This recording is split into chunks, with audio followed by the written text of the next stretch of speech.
राष्ट्रवादीचे आमदार जितेंद्र आव्हाड आपल्यासोबत आहेत। सर, विधानसभेत आता नुकताच गदारोळ झाला।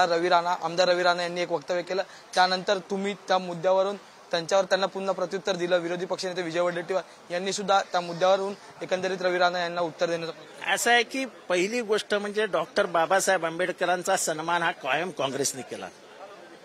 संविधान सभेमध्ये ते संविधान ड्राफ्टिंग कमिटी म्हणजे संविधान समिती याचा अध्यक्ष त्यांना करावा हे डॉक्टर बाबासाहेब आंबेडकर आणि नेहरूंनी सांगितलं।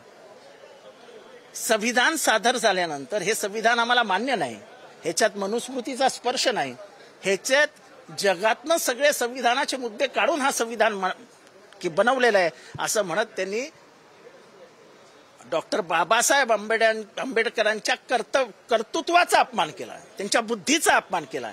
हे काय सांगतात आम्हाला? गोळवळकरांच्या पुस्तकात लिहिलंय द बंच ऑफ थॉट्स मध्ये।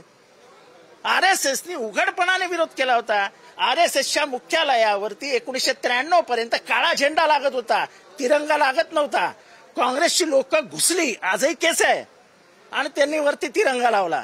तुम्ही तिरंगा लावायला लाजत होता, तुम्ही 1942 मध्ये खबरीगिरी करायची, खबरीगिरी ब्रिटिशांची, हे काय आम्हाला सांगतात? सर, यालाच जोडून आणखी एक प्रश्न आहे।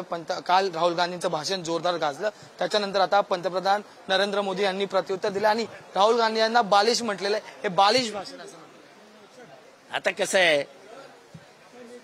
ते काही बोलला तर माफ आहे, एक दिया लेकिन कैसा दिया, राहुल गांधींनी तसं केलं। सर, आणखी एक महत्वाचा प्रश्न आहे की घुसखोरीवरून पंतप्रधानांनी म्हटलं की 2014 आधी दहशतवादी थेट भारतात यायचे, आता आम्ही थेट दहशतवाद्यांच्या जागेवर जाऊन मारतो। काँग्रेसच्या सरकारमुळे मध्ये अनेक भ्रष्टाचार होत होते आणि त्याच्यानंतर हा घुसखोरीचा अरे तुमचा भ्रष्टाचार त्याच्यावर न बोललेलं बरं।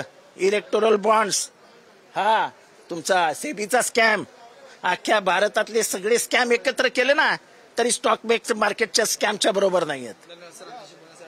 आता आपण जर पाहिलं तर जितेंद्र आव्हाड यांनी थेट पंतप्रधान नरेंद्र मोदी यांच्यावर वक्तव्य करताना म्हटलेलं आहे की सगळे स्कॅम जरी एकत्र केले तरी तुमचे स्कॅम जे ते संपणार नाही। व्हिडिओ जर्नलिस्ट प्रकाश भोयर सह मी अजय माने, पुढारी न्यूज, मुंबई।